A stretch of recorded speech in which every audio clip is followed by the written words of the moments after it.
Mayor, well, all of this sets the stage for testimony from BP's president and the heads of 4 other major oil companies this week. Arizona Congressman Republican John Shadegg is a member of the House Energy and Commerce Committee, where that hearing will take place, and was part of the committee that released those documents. Congressman, my first question to you is, having read this document, which details, as Congressman Waxman says, a pattern and practice, it seems, of cutting corners on safety because of time and money, can you draw a direct line between those decisions and the Gulf disaster? Well, I don't know if I can draw a direct line, but what the American people want to know is, was BP the only company doing this? I think that many industry experts knew BP was cutting corners. They knew that BPA was acting in an unsafe manner. Interestingly, BP was promoting itself as the most green energy company in the world. In point of fact, it had a terrible safety record. And I think the other 4 executives in front of us need to come clean and acknowledge that this was a human problem, not a system problem. And I think that raises the question of, does the president's moratorium, based on a report where he altered the results the scientists gave him, go too far? And is that moratorium going to do more damage to consumers across the country? But Congressman, actually, you bring up the moratorium, but didn't you just make a case for the moratorium to stay in place?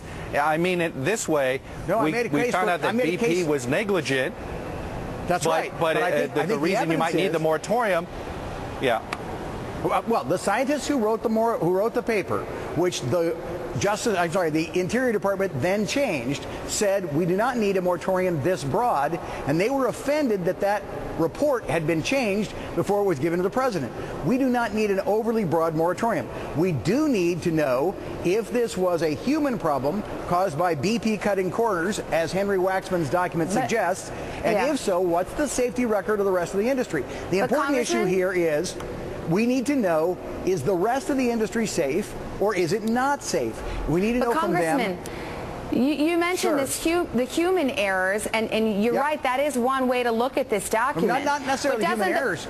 It was the human negligence. Mr. Waxman's report. Correct. Right. Human negligence, whatever you want to call it. Okay, you raised this issue, but isn't the question of whether our regulations allow and permit and foster this kind of human error or human negligence to take place?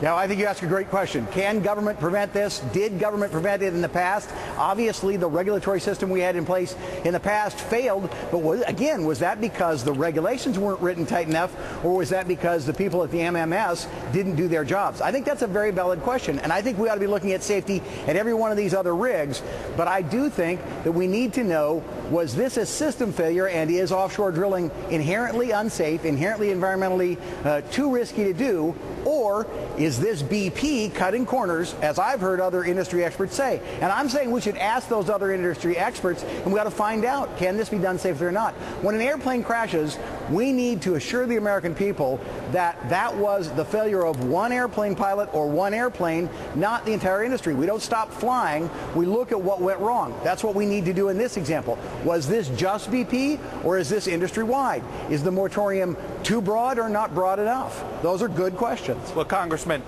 doesn't it make sense at this point, regardless of this issue of the moratorium, that at this point every single new oil well, whether deep water or shallow water, should go through a more tougher round of inspection, a new round of inspections, regardless of whether they had complied before?